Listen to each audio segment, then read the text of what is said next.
بریم در مورد مریخ یا همان سیاره سرخ افسانه‌هایی یاد بگیریم. در مصر باستان مریخ ایزد جنگ و طوفان بود و سرخی مریخ نمانگر خونریزی و جنگ بود.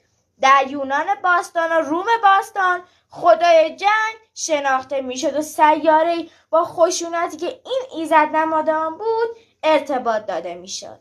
در فرهنگ بومی آمریکا به عنوان نشانه ای از جنگ، خونریزی و مرگ در نظر گرفته میشد و در فرهنگ‌های دیگر مریخ به عنوان سیاره شوم در نظر گرفته میشد. بسیاری از این